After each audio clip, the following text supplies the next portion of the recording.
Miss আসসালামু আলাইকুম। ওয়ালাইকুম আসসালাম। আসসালামু আলাইকুম মিস। ওয়ালাইকুম আসসালাম। কেমন আছো তোমরা? মিস আলহামদুলিল্লাহ ভালো আছি, আপনি কেমন আছেন? আলহামদুলিল্লাহ। তোমাদের মনে আছে গত ক্লাস আমরা কি করেছিলাম? আসসালামু আলাইকুম ম্যাম। ওয়ালাইকুম আসসালাম।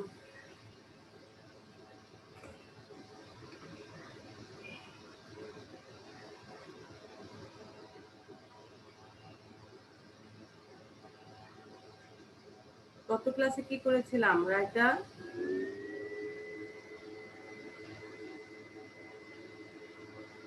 রায়তা নামের কি আমাদের ক্লাসে আছে? এখানে যে দেখাচ্ছে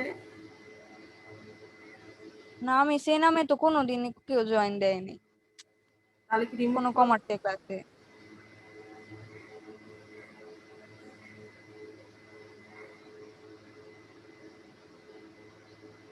মিস এটা কোন ক্লাস?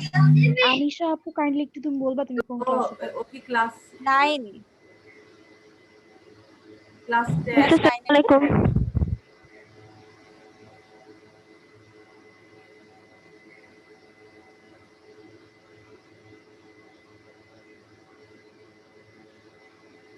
আমরা গত ক্লাসে সৃজনশীল 11 পড়েছিলাম।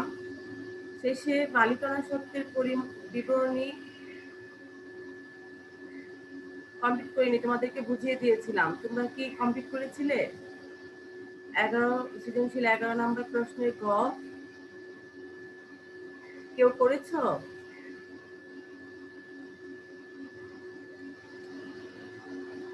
মেয়েরা শুনতে পাচ্ছ? জি মিস, অনেক সাউন্ড আসতেছে মিস এভাবে। কেউ করেছো? No miss.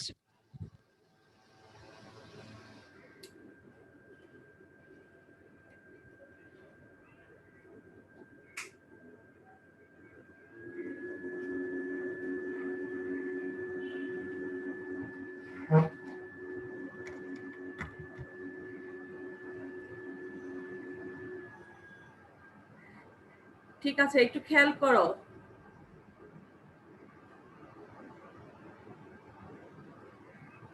দেখো 11 নম্বরে গ ছিল আমাদের মালিকানা সত্ত্বে পরিবর্তন বিবরণী করতে বলা হয়েছে। আমি গত ক্লাসে তোমাদেরকে বলেছিলাম প্রারম্ভিক মূলধন যে উদ্বৃত্তটা দেওয়া আছে দেওয়া মিলে সেটা হচ্ছে প্রারম্ভিক উদ্বৃত্ত মূলধনের। আমাদের দেখো প্রশ্ন, বইটা সামনে রাখো। আমাদের প্রশ্নে অতিরিক্ত মূলধন হিসাবে আসছে 12,000 টাকা এবং রেওয়া মিলে দেওয়া আছে অতিরিক্ত মূলধন 20,000 টাকা। 12,000 টাকা হচ্ছে কর্মচারী বেতন পরিশোধ করেছিল মালিকের ব্যক্তিগত অর্থ দিয়ে। মালিকের ব্যক্তিগত অর্থ দিয়ে কোনো কিছু কারবারে করলে সেটা মূলধন হিসেবে বিবেচনা করা হবে। এই হচ্ছে 32,000 টাকা আমাদের অতিরিক্ত মূলধন। 80,000 টাকার সাথে 32,000 টাকা যোগ করে আমরা পাবো 1,12,000 টাকা। মেয়েরা খেয়াল করো, নিট লাভ দেখো আমাদের প্রশ্নে দেওয়া আছে 35,000 টাকা ধরে মালিকানা সত্ত্বে পরিবর্তন বিবরণী করতে বলেছে। 1,12,000 টাকার সাথে 35,000 টাকা যোগ করে আমরা পেলাম 1,47,000 টাকা। রেওয়া মিলে উত্তোলন দেওয়া আছে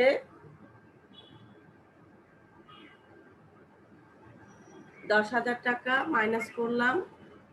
সঞ্চিত তহবিল 30,000 টাকা, এটা আমরা প্লাস করবো যেহেতু এটা মুনাফার একটা অংশ, এই জন্য মুনাফার উপর মালিকের অধিকার আছে। 1,37,000 টাকার সাথে 30,000 টাকা যোগ করে আমরা পেলাম 1,67,000 টাকা। এটি হচ্ছে মালিকানা সত্ত্বের সমাপনী উদ্বৃত্ত আমাদের। এটুকু নিয়ে কার কোনো প্রশ্ন আছে? No miss. No ma'am. এখন 12 নম্বর প্রশ্নটা খেয়াল করো, আমাদের দশম অধ্যায়ের এটি লাস্ট সৃজনশীল কোশ্চেন। সুমাইয়া পড়ো।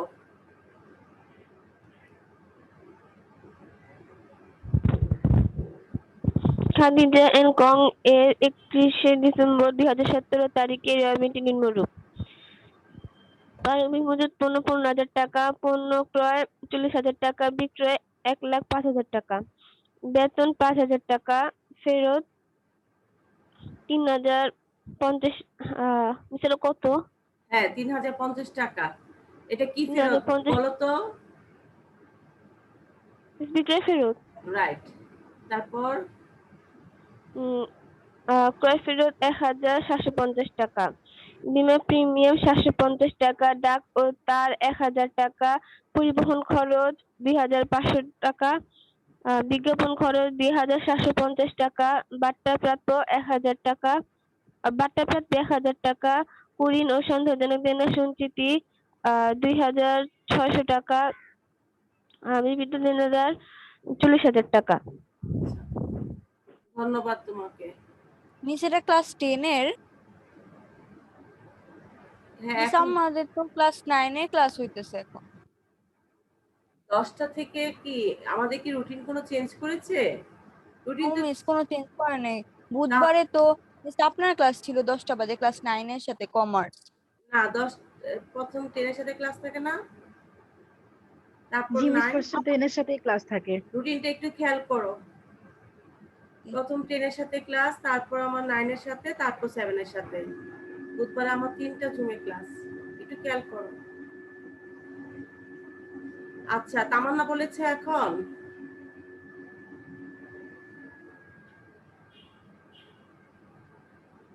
তামান্না জি মিস। হ্যাঁ বলো, সমন্বয়গুলো বলো। সমন্বয় সমূহ: সমাপনী মজুদ পণ্য হ্যাঁ 12,300 টাকা, পণ্য ক্রয় 2,000 টাকা হিসাবভুক্ত হয়নি। খাদিজা এর স্বত্বাধিকার 1,000 টাকা পণ্য উত্তোলন করেছেন যা হিসাবভুক্ত হয়নি।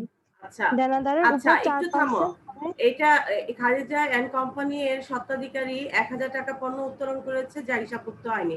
এটা কি হবে বলো তো? এই লেনদেনটার প্রভাব কোথায় কোথায় পড়বে? প্রতিটি লেনদেনে দুই দিকে প্রভাব পড়ে না? সমন্বয়গুলো সাধারণত দুই দিকে পণ্য উত্তোলন করাতে কি হবে বলো তো? স্বত্বাধিকারী বলতে হচ্ছে মালিক পণ্য উত্তোলন করেছে। কে বলতে পারবে তোমাদের মধ্যে? জাবেদাটা কি হবে এটা বলো। মালিক কর্তৃক পণ্য উত্তোলন 1000 টাকা, জাবেদা কি হবে? তোমাদের মধ্যে কে একজন বলো। পণ্য উত্তোলন করলে কি হবে? মালিকানা সত্ত্বের পরিমাণ কমে যায় না? তখন কি হবে? উত্তোলন হিসাব ডেবিট। যেহেতু পণ্য উত্তোলন করেছে তাহলে ক্রয় পরিমাণ কমে যাবে, তাহলে কি হবে? ক্রয় হিসাব ক্রেডিট। তাহলে এটা কি হবে? ক্রয় পরিমাণ কমে যাচ্ছে, তাহলে ক্রয় থেকে মাইনাস হবে পণ্য উত্তোলন হিসাবে, আবার উত্তোলন সাথে কি হবে? যোগ হবে। আচ্ছা ঠিক আছে, তারপর বলো 4 নম্বর সমন্বয়টা বলো। দেনাদারের উপর 4% হারে কুরিন ও সন্দেহজনক দেনা সঞ্চিতি এবং 2% হারে বার্তা সঞ্চিতি রাখা প্রয়োজন। 5. বিজ্ঞাপন খরচ 5 বছরের জন্য পরিশোধ করা হয়েছে। প্রশ্ন, আমাদের প্রশ্ন কি বলছে এখন উদ্দীপকের আলোকে? প্রশ্নটা বলছে খেয়াল করো, নিট দেনাদারের পরিমাণ নির্ণয় করো। উপযুক্ত তথ্যের আলোকে যথাযথ ছকে খাদিজা এন্ড কোম্পানি এর মোট মুনাফা নির্ণয় করো। বছর শেষে খাদিজা এন্ড কোম্পানি এর মোট মুনাফা 57,500 টাকা ধরে বিশদ আয় বিবরণী প্রস্তুত করো। আচ্ছা প্রকৃত দেনাদারের পরিমাণ নির্ণয় করতে বলছে, অর্থাৎ নিট দেনাদারের পরিমাণ। সবাই খাতা কলম রেডি তো? সামনে স্কেল ক্যালকুলেটর নিয়ে বসছো? জি মিস। আচ্ছা তাহলে দেখো, আমাদের রেওয়া মিলে দেখো দেনাদারের পরিমাণ দেওয়া আছে 40,000 টাকা। কুরিন ও সন্দেহজনক দেনা সঞ্চিতি আমাদের দেওয়া আছে 2,600 টাকা। এটা হচ্ছে প্রারম্ভিক কুরিন ও সন্দেহজনক দেনা সঞ্চিতি। আমাদের আর কিছু দেনাদার সম্পর্কিত রেওয়া মিলে নেই। এখন দেখো সমন্বয় বলছে 4 নম্বর সমন্বয়টা খেয়াল করো। দেনাদারের উপর 4% হারে কুরিন ও সন্দেহজনক দেনা সঞ্চিতি এবং 2% হারে বার্তা সঞ্চিতি রাখা প্রয়োজন। সবাই খাতা কলম নিয়ে রেডি তো? তোমরা সবাই রেডি? আমরা অঙ্কটা শুরু করব। মেয়েরা অঙ্কটা শুরু করব। জি মিস। জি মিস। আচ্ছা তাহলে আগে একটু এইটুকু জেনে নাও। দেখো প্রাপ্য হিসাবের যে অংশ বারবার চেষ্টার পরও আদায় করা সম্ভব হয় না তাকে অনাদায়ী পাওনা বলে। স্ক্রিনশট নিয়ে নাও, কারণ লিখতে গেলে সময় চলে যাবে আমাদের। আজকে একেবারে কম সময়, যেহেতু আমাদের অঙ্কটা কমপ্লিট করতে হবে। আমি আবার বলছি, খেয়াল করো। প্রাপ্য হিসাবে যে অংশ বারবার চেষ্টার পরও আদায় করা সম্ভব হয় না তাকে অনাদায়ী পাওনা বলে, যা ব্যবসায়ে নিশ্চিত ক্ষতি হিসেবে গণ্য হয়। আমরা অনাদায়ী পাওনাটাকে কি ধরি? ক্ষতি হিসাবে গণ্য করি বলে এটা কি হয়, আমরা এটা আর্থিক বিবরণীতে ডেবিট দিকে আমরা লিখি, এটা মিলে জাবেদা ডেবিট দিকে হয় ক্ষতি দেখে, এবং আর্থিক বিবরণীতে আমরা লিখি ব্যয় হিসাবে, পরিচালন ব্যয় হিসাবে এটি আসে। অনাদায়ী পাওনার জন্য পূর্বেই যে সঞ্চিতির ব্যবস্থা করা হয় তাকে অনাদায়ী পাওনা সঞ্চিতি বলে। এরকম ব্যবসায়ে ক্ষতি হওয়ার সম্ভাবনা থাকে বলে এটার জন্য প্রস্তুতি নিয়ে ব্যবসায়ে অনাদায়ী পাওনা সঞ্চিতি নামে একটা সঞ্চিতির ব্যবস্থা করে রাখা হয়। যদি ভবিষ্যতে এরকম ক্ষতি হয় তাহলে এই যে সঞ্চিতি করে রেখেছে সেখান থেকে সেই ক্ষতিটা কি করা হবে? পূরণ করা হবে। চলমান ধারণা নীতি অনুযায়ী নগদ বাট্টার শর্তে ধারে মাল বিক্রয় করলে প্রতি বছর প্রদত্ত বাট্টা চলমান থাকবে। আমরা যে হিসাব বিজ্ঞানের কিছু নীতি পড়েছিলাম সেটির মধ্যে একটি হচ্ছে চলমান ধারণা নীতি।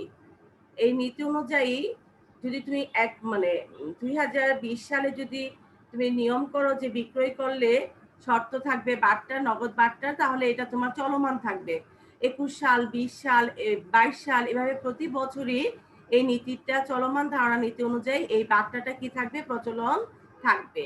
এটাই বলা হচ্ছে যে চলমান ধারণা নীতি অনুযায়ী নগদ বাট্টার শর্তে ধারে মাল বিক্রয় করলে প্রতি বছর প্রদত্ত বাট্টা চলমান থাকবে। চলতি বছরে ধারে মাল বিক্রয়ের কারণে হিসাবকালের শেষ তারিখে যে প্রাপ্য হিসাবের পরিমাণ আছে, প্রাপ্য হিসাব মানে হচ্ছে দেনাদার হিসাব, পরিমাণ আছে, তার মধ্যে সম্ভাব্য প্রদত্ত বাট্টা রয়েছে যা পরবর্তীকালে প্রদত্ত বাট্টা হিসেবে বিবেচিত হয়। এই প্রাপ্য হিসাবের মধ্যে, দেনাদার হিসাবের মধ্যে কি রয়েছে? প্রদত্ত বাট্টাটা রয়েছে যা পরবর্তীকালে প্রদত্ত বাট্টা হিসাবে কি হয়? বিবেচিত হয়। এই সম্ভাব্য প্রদত্ত বাট্টার জন্য প্রাপ্য হিসাবে যে অংশ সংরক্ষণ করা হয় বা কর্তন করে সঞ্চিতি রাখা হয় তাকেই প্রাপ্য হিসাবে বাট্টা সঞ্চিতি বলে। প্রাপ্য হিসাব মানে হচ্ছে দেনাদার হিসাব, দেনাদারের যে অংশটা সংরক্ষণ করা হবে বা কেটে রাখা হবে। কর্তন মানে হচ্ছে কেটে রাখা, কেটে রেখে একটা সঞ্চিতি রাখা হবে, সেটাকেই হচ্ছে প্রাপ্য হিসাবে বাট্টা সঞ্চিতি। এত কিছু বলার কারণ হচ্ছে, দেখো আমাদের আজকে যে প্রশ্নটা, সেই প্রশ্নে এখানে দেখো, খেয়াল করো, আমাদের দেনাদারের উপর 4% হারে কুঋণ সন্দেহজনক দেনা সঞ্চিতি ধরতে বলা হচ্ছে এবং 2% হারে বাট্টা সঞ্চিতি রাখা প্রয়োজন বলা হচ্ছে। তাহলে কুঋণ ও সন্দেহজনক দেনা সঞ্চিতি হচ্ছে যে টাকাটা পাওয়া যাবে না, সম্ভাবনা নেই, সেটা সেই ক্ষতি থেকে রক্ষা করার জন্য বা ক্ষতিটা পূরণ করার জন্য আলাদাভাবে কি করা হয়? রিজার্ভ করে রাখা হয়। প্রাপ্য দ্বারা হচ্ছে প্রাপ্য হিসাব, সেটার একটা 4%, 5%, 10% সাধারণত এভাবে রেখে দেওয়া হয়।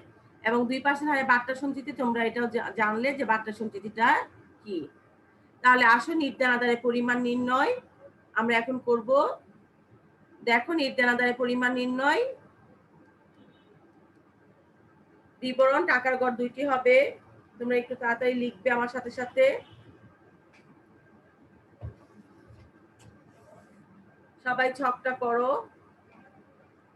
আমাদের প্রশ্নে আছে বিবিধ দেনাদার।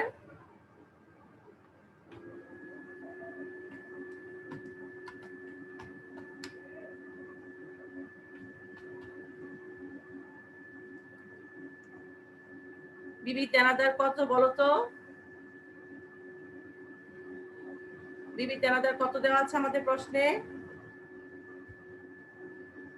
মেয়েরা শুনতে পাচ্ছ?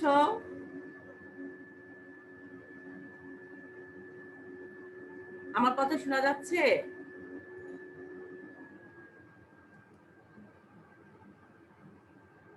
তামান্না, কথা শুনতে পাচ্ছ?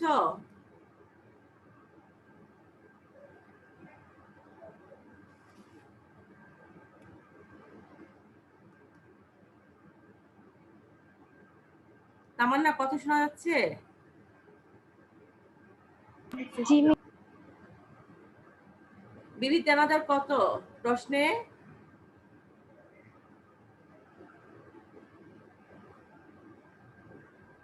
বলো, বিবিধ দানাদার কত প্রশ্নে? সুমাইয়া? জি মিস। বিবিধ দানাদার কত? 40,000। তাহলে কি হবে আমাদের এখানে? দেখো, বিবিধ দানাদার 40,000 টাকা। এখন দেখো কি বলেছে, যেহেতু প্রকৃত দানাদার অর্থাৎ নিট দানাদারের পরিমাণ আসলে দানাদারের কাছে কত টাকা পাবো সেটা আমরা নির্ণয় করছি। তাহলে আমাদের মিলের দানাদার আছে 40,000 টাকা। এটার উপর আমাদের কি বলছে, 4 নম্বর সমন্বয় দেখো, দানাদার উপর 4% কুরিন ও সন্দেহজনক দানা সন্ধিতে ধার্য করতে বলা হচ্ছে। তাহলে এই টাকাটা আমরা পাবো না,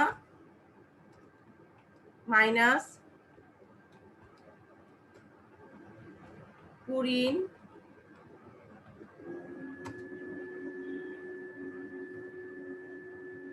ও সন্দেহজনক দানা সঞ্চিতি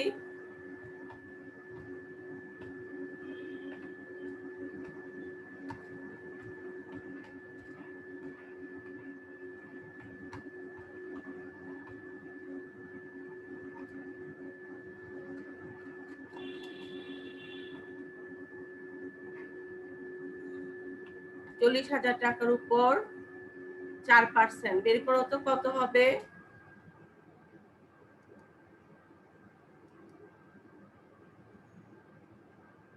$1,600। হ্যাঁ, ধন্যবাদ। আমাদের হবে 40,000 উপর 4% হচ্ছে 1,600।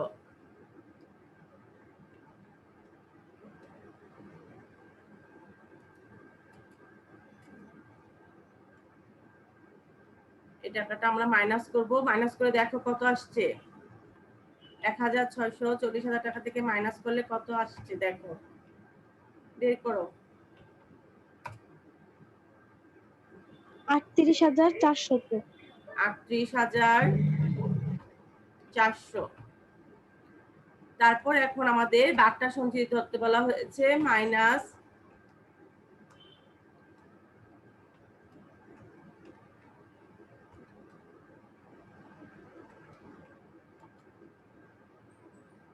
বাট্টা সঞ্চিতি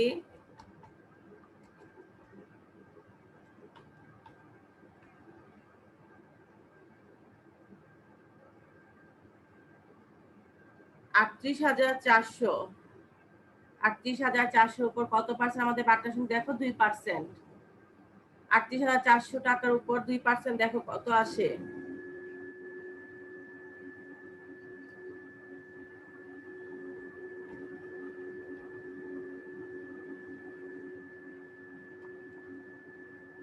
বের করেছো কত আসে 2%?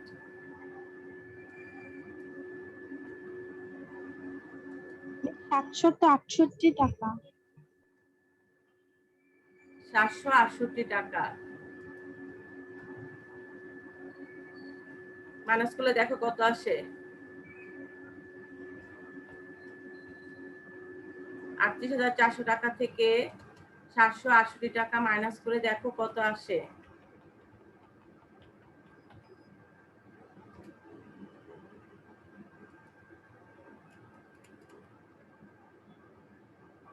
$37,632। 37,632 টাকা।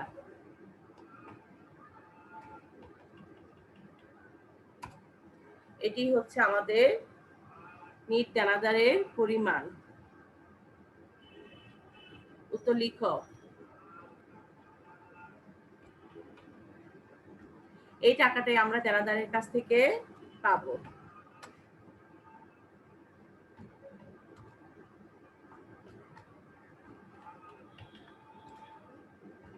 নিট দানাদারের পরিমাণ হচ্ছে, আমরা পেলাম 37,632 টাকা।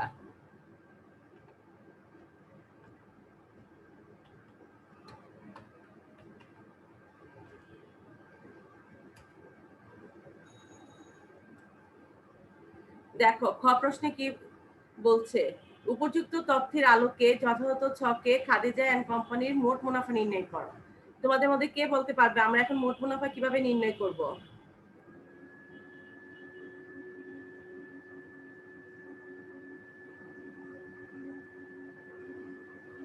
বিক্রয় থেকে বিক্রিত পণ্যের ব্যয় বাদ দিলে মোট মুনাফা নির্ণয় করা যায়। হ্যাঁ, একটু এভাবে বলো, নিট বিক্রয় থেকে বিক্রিত পণ্যের ব্যয় বাদ দিলে আমরা কি পেয়ে যাব?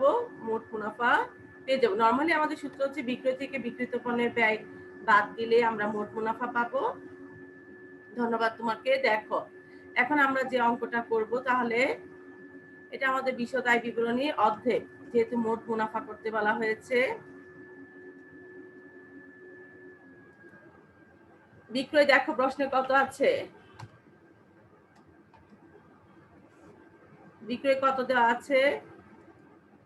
তোমাদের সামনে কি বইটা নেই?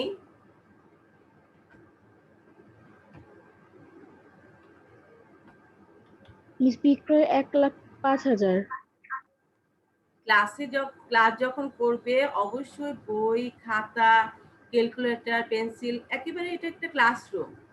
যদিও তোমাদের সাথে আমাদের সরাসরি দেখা হচ্ছে না, কিন্তু তারপরও এত কষ্ট করে ক্লাসে তোমরা অ্যাটেন্ড করছো, রমজান মাস, ক্লাসটাকে একেবারে মানে বাসাটাকে ক্লাসরুমের মতো ভেবে ক্লাস করবে। আচ্ছা, বিক্রয় হচ্ছে 1,05,000 টাকা আমাদের। বিক্রয় ফেরত কত?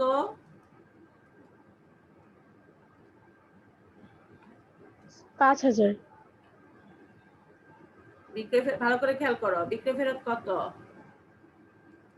3,050। হ্যাঁ, বিক্রয় ফেরত হচ্ছে আমাদের 3,050। 1,05,000 থেকে 3,050 মাইনাস করে দেখো কত আসে।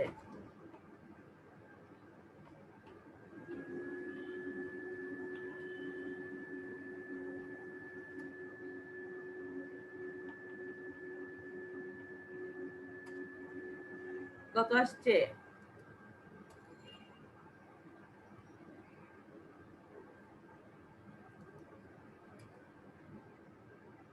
কত পেয়েছো?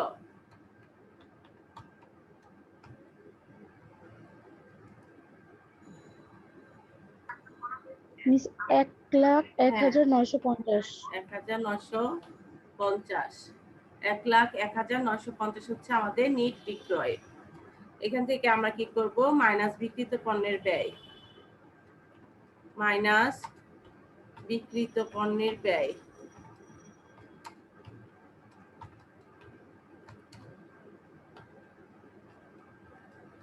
ব্যয় মাইনাস করব। বিক্রিত পণ্যের ব্যয় আমরা কিভাবে পাবো? কে বলতে পারবে? বিক্রিত পণ্যের ব্যয়টা আমরা কিভাবে নির্ণয় করি?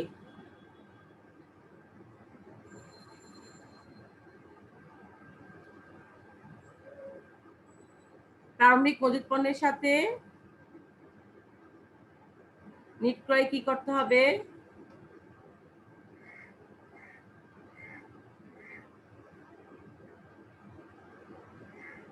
প্রারম্ভিক মজুত পণ্যের সাথে নিট ক্রয় যোগ করতে হবে, তারপর প্রত্যক্ষ খরচগুলো যোগ করতে হবে, এরপর সমাপনী মজুত পণ্য কি করতে হবে? মাইনাস করতে হবে। তাহলে আমরা বিক্রিত পণ্যের ব্যয় পেয়ে যাব। বলো প্রারম্ভিক মজুত পণ্য কত?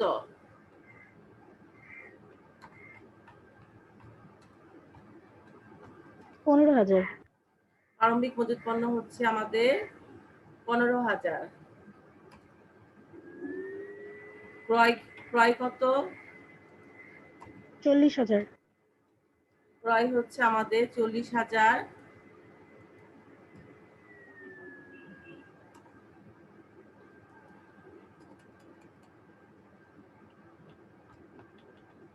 খেয়াল করো আমাদের সমন্বয়টা কি বলছে? পণ্য ক্রয় 2,000 টাকা যা হিসাবভুক্ত হয়নি, তাহলে অলিখিত ক্রয় হিসাবে আসবে কত? 2,000 টাকা। খাদিজা এন্ড কোম্পানি এর স্বত্বাধিকারী 1,000 টাকার পণ্য উত্তোলন করেছে, তাহলে মালিক কর্তৃক পণ্য উত্তোলন করেছে, ক্রয় পরিমাণ কমে গেছে 1,000 টাকা। এটিও আমাদের কি হবে? মাইনাস হবে। আমাদের রা মিলে আমরা ক্রয় ফেরত জেনেছি কত টাকা বলো।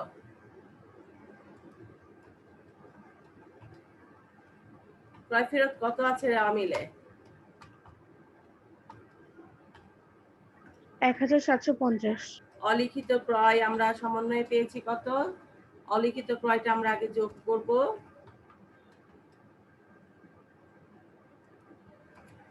কত আছে অলিখিত ক্রয়? 2000 টাকা। 2000 টাকা। তাহলে কত পাবো এখন? 42,000 টাকা। তারপর কি হচ্ছে? অলিখিত ক্রয় মাইনাস কি হবে এখন?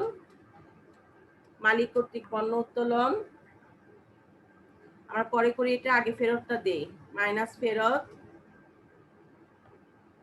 ফেরত বলেছো কত? 1750 টাকা। 1700 কত আসছে মাইনাস করে?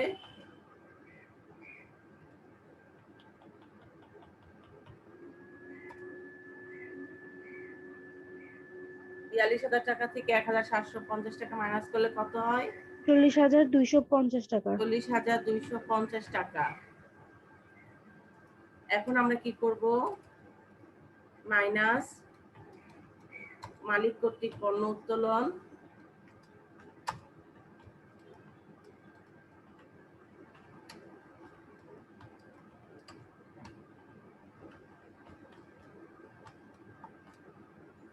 মালিক কর্তৃক পণ্য উত্তোলন হচ্ছে আমাদের 1000 টাকা। ক্রয় পরিমাণ কমে যাবে, এই জন্য আমাদের মাইনাস করতে হবে।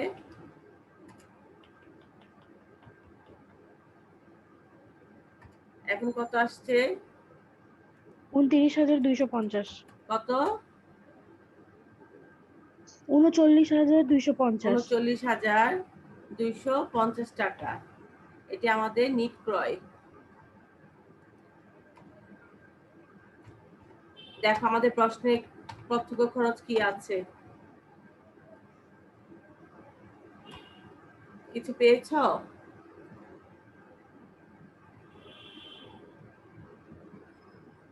দেখো পণ্য ক্রয় বিক্রয়, বেতন, ফেরত, প্রিমিয়াম, ডাক্তার, পরিবহন খরচ। আমাদের পরিবহন খরচ হচ্ছে প্রত্যক্ষ খরচ।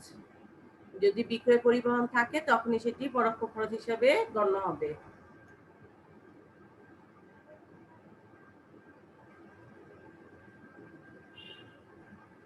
পরিবহন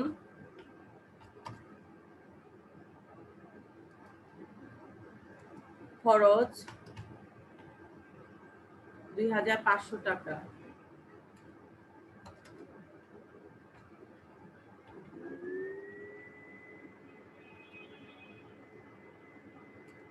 আমাদের আর কিছু নেই, যোগ করো। 15,000, 39,250, 2,500 যোগ করে দেখো কত আসে। 41,750। 39,000, 15,000, 2,500 দেখো যোগ করে কত আসে।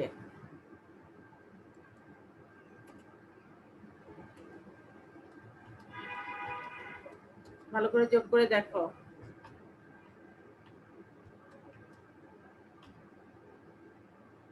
কত আসছে।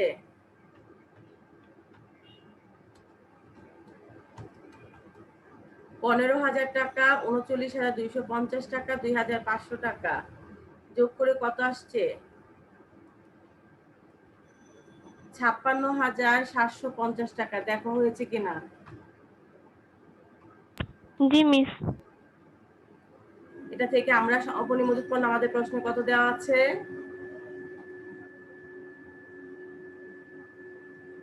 12,300 টাকা। হ্যাঁ রাইট, 12,300 টাকা।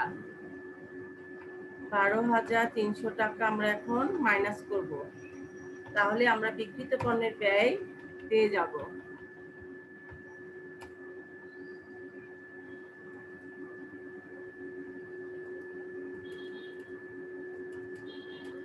কত আসছে?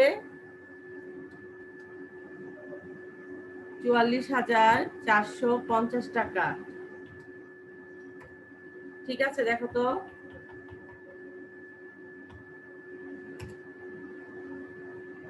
মাইনাস করলে হবে 57,500 টাকা।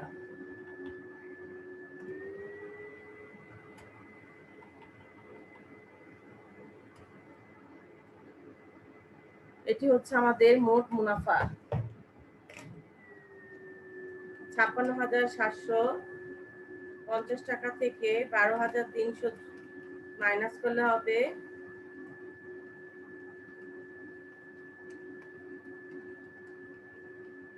44,450, 1,01,950।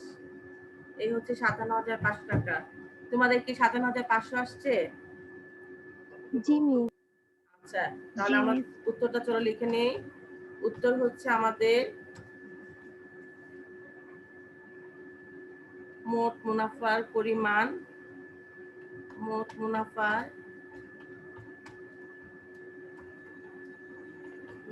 পরিমাণ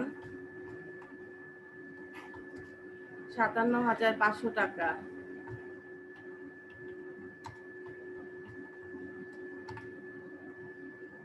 এখন দেখো, এই এই যে আমরা অঙ্কটা করেছি, কারো কোনো সমস্যা আছে? No miss. কার কোনো সমস্যা নেই? আচ্ছা, তোমাদের বাড়ির কাজ হিসাবে থাকলো গ নাম্বারটা। তোমরা গ নাম্বারটা করে স্ক্রিনশট করে পাঠিয়ে দিবে। গ নাম্বারটা নিয়ে আমি একটু আলোচনা করছি, তোমরা শুধু একটু খেয়াল করো। এখানে গ নম্বর আমাদের কি বলছে? গ নম্বর প্রশ্নে বলছে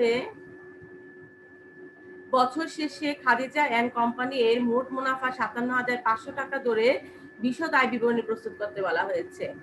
এখন এখানে দেখো 57,500 টাকা ধরে বলেছে, আমাদের অঙ্ক করে আমরা 57,500 পেয়েছি। যদি অঙ্ক করে আমরা যে খ নাম্বার অঙ্ক করেছি সেটাতে 60,000 টাকা হতো, তাহলে আমরা 60,000 টাকা দিয়ে করতাম না। আমরা এখানে প্রশ্নে যেটা বলবে আমরা সেটি দিয়ে অঙ্ক করব।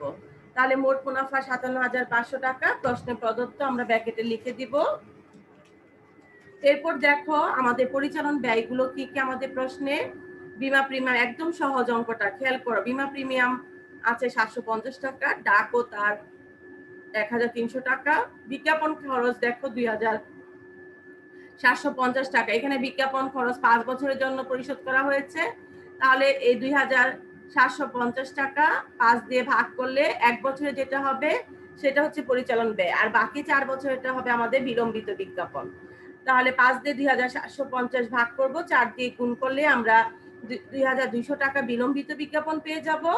2,750 টাকা থেকে বিলম্বিত বিজ্ঞাপন মাইনাস করলে আমরা চলতি বছরে যে খরচটা আছে 1 বছরে, সেটা আমরা 550 টাকা পাবো। সমাপনী কুঋণ সন্দেহজনক দেনা সঞ্চিতি, এখানে দেখো আমাদের প্রশ্নে আমরা যে কুঋণ সন্দেহজনক সঞ্চিতিটা বের করেছি, এটা হচ্ছে সমাপনী। এটা হচ্ছে আমাদের সমাপনী কুঋণ ও সন্দেহজনক দেনা সঞ্চিতি 1,600 টাকা। আর রেওয়া মিলে যেটা দেওয়া আছে এটা প্রারম্ভিক। 1,600 টাকা থেকে 2,600 মাইনাস করলে মাইনাস ফিগার আসবে আমাদের 1,000 টাকা। আর বাট্টা সঞ্চিতি যেটা আছে সেটা আলাদা হিসাব নামে আসবে।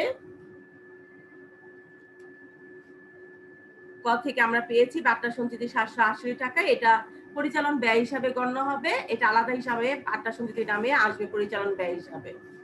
এই হচ্ছে আমাদের পরিচালন ব্যয়। মোট মুনাফা থেকে এই পরিচালন ব্যয়গুলো মাইনাস করলেই আমরা পরিচালন মুনাফা পেয়ে যাব। আর অন্যান্য আয় দেখো আমাদের প্রশ্নে আছে বাট্টা প্রাপ্তি, খেয়াল করো 1,000 টাকা, এটা হচ্ছে অন্যান্য আয়। আমরা জানি অন্যান্য আয় থাকলে সেটা কি করতে হবে? যোগ করতে হবে। যোগ করলে আমরা নিট মুনাফা পেয়ে যাব। এই হচ্ছে আমাদের অঙ্কের সমাধান। তোমরা অঙ্কটা করে আমার ইয়েতে মেসেঞ্জারে পাঠিয়ে দিবে। আজকে ক্লাসটা বুঝতে পেরেছো? কার কোনো সমস্যা আছে থাকলে বলো।